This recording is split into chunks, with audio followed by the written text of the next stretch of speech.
ప్రభునందు ప్రియమైన వాళ్ళారా, మీరంతా బాగా ఉన్నారని, రోజు వాక్యం ధ్యానిస్తూ ఉన్నారని ఆశిస్తున్నాను. ఈరోజు దేవుడు మనకు గుర్తు చేస్తున్న ఆశీర్వాదం 37వ సంకీర్తన 5వ వచనము.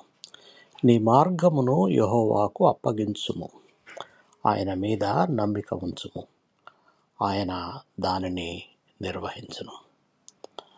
మన జీవితంలో ఎన్నో మార్గాలు, ఎన్నో నిర్ణయాలు ఉంటాయి.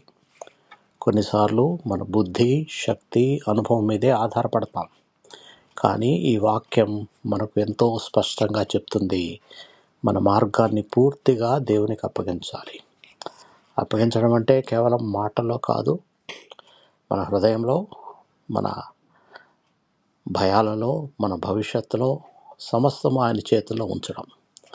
మనము దేవుని మీద నమ్మిక ఉంచినప్పుడు దేవుడు మన జీవితాన్ని తన సమయానికి, తన విధానంలో నడిపిస్తాడు.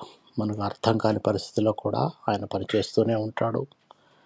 మన పని అప్పగించడం, ఆయన పని నిర్వహించడం, ఈ నమ్మకంతో జీవించినప్పుడు మన హృదయంలో శాంతి, సమాధానం, స్థిరత్వం వస్తాయి.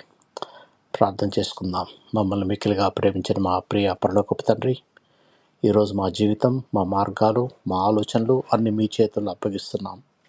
మా బలహీనతలో మీ బలాన్ని చూపించు ప్రభువా. భయపడే చోట నమ్మికను, అనిశ్చితిలో స్పష్టతను దయచేయండి. మేము పూర్తిగా మీ మీద ఆధారపడే కృపను మాకు దయచేయండి. మా జీవితాన్ని మీరే నిర్వహించండి, మీ చిత్తానుసారంగా నడిపించండి. యేసు నామములో ప్రార్థిస్తున్నాము తండ్రి, ఆమేన్. మీకు ఎవరికన్నా ప్రార్థన అవసరత ఉంటే మీరు నాకు మెసేజ్ చేయండి, నేను మీ గురించి ప్రార్థిస్తాను. దేవుడు మిమ్మల్ని బహుగా దీవించి భద్రపరచునుగాక. ఆమేన్.